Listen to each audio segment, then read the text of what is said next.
Hi friends, welcome back to our channel. ఎలా ఉన్నారు friends? అందరూ బాగున్నారా ఫ్రెండ్స్? నేను కూడా బాగున్నానండి. ఇక్కడ నేనైతే చేపల కూర అనేది ప్రిపేర్ చేస్తున్నాను. మొన్న సండే తీసుకొచ్చిన చేపలు మొత్తం వండకుండా ఒక 5 ముక్కలు అయితే తీసి పక్కన పెట్టేశానండి. వాటిని అయితే పులుసు కాకుండా ఇగిరిలాగా చేస్తున్నాను. చాలా టేస్టీగా, చాలా సింపుల్గా, చాలా స్పైసీగా, చాలా బాగుంటుంది ఫ్రెండ్స్ మనకి ఇలాగా.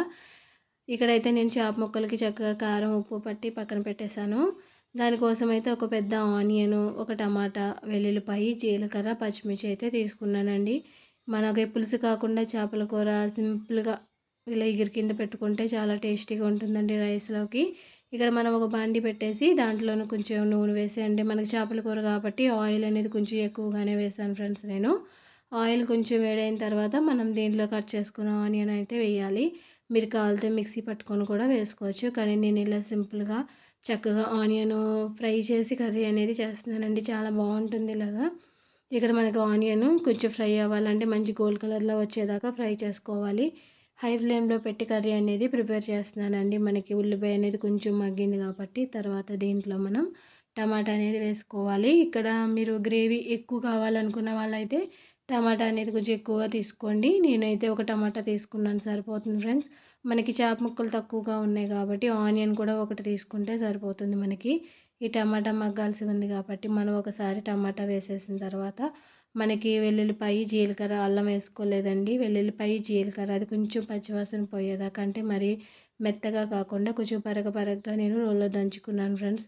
అలా దంచుకున్న తర్వాత వేసుకొని మనకి కొంచెం పచ్చివాసన పోయేదాకా టమాటా అనేది బాగా ఫ్రై అయ్యేంత వరకు కూడా మనకి ఇక్కడ మనం మీడియం సైజులో పెట్టుకొని మూత పెట్టేసుకొని అయితే పక్కన పెట్టుకోవాలండి కలుపుకొని. ఇక్కడ నేనైతే మీడియం సైజులో పెట్టుకొని టమాటా అనేది ఉల్లిపాయ అనేది మనకి బాగానే ఫ్రై అయ్యింది. టమాటా కొంచెం ఫ్రై అవ్వాల్సి ఉంది కాబట్టి దీంట్లో కొంచెం కర్రీకి సరిపడా ఉప్పు, కొంచెం పసుపు అనేది యాడ్ చేస్తున్నాను నేను. ఇక్కడ మనం ఉప్పు, పసుపు కొంచెం వేస్తే మనకి టమాటా, ఉల్లిపాయ అనేది కొంచెం త్వరగా ఫ్రై అవుతుంది కాబట్టి ఇక్కడ నేను ఉప్పును, పసుపు అనేది వేసుకున్నాను. వేసుకున్న తర్వాత మళ్ళీ ఒకసారి అయితే మనం కలుపుకోవాలి. ఇక్కడ టమాటా అనేది మెత్తగా ఉడికిపోయింది చూసారండి. ఉల్లిపాయ, టమాటా రెండు కూడా చాలా మెత్తగా ఉడికిపోయింది. తర్వాత దీంట్లో నేను ఒక 2 స్పూన్ల దాకా కారం అనేది వేస్తున్నాను. ఒక స్పూన్ ఏమో ధనియాల పొడి వేస్తున్నానండి నేను. అంటే పిల్లలకు కాకుండా మాకు కాబట్టి నేనైతే కొంచెం స్పైసీగానే చేస్తున్నాను ఫ్రెండ్స్. అందుకని ఒక 2 స్పూన్ల దాకా కారం అనేది, ఒక స్పూన్ ధనియాల పొడి అనేది వేసానండి. ఇది కూడా మనం ఒకసారి వేసుకొని కలుపుకోవాలి. ఇక్కడ మనం వేసిన కారం అంతా కలిసిన తర్వాత మనం మళ్ళీ ఒకసారి కింద అడగట్టకుండా గరిటెతో అయితే కలుపుకోవాలి.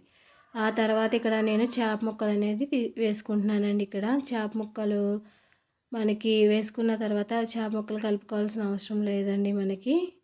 ఇక్కడ నేను చేప ముక్కలకు కూడా కారం, ఉప్పు అనేది కలిపి ముందే నేను మ్యాగ్నేట్ చేశాను కాబట్టి ఇంకా మనం తిప్పాల్సిన అవసరం లేదండి. తర్వాత దీంట్లో నేను ఒక హాఫ్ గ్లాస్ వాటర్ వేసుకుంటున్నాను, సరిపోతుందండి మనకి.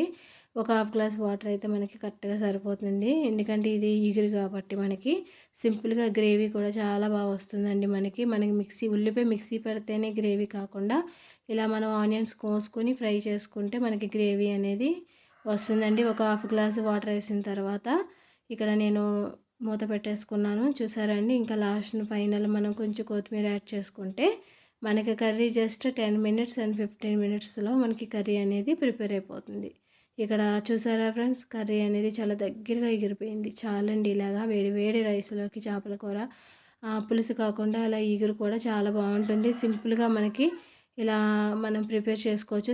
స్పైసీగా చాలా బాగుంటుందండి ఈ చేపల కూర. ఖచ్చితంగా అయితే చేపల ఇగురిని మీరు ట్రై చేయండి.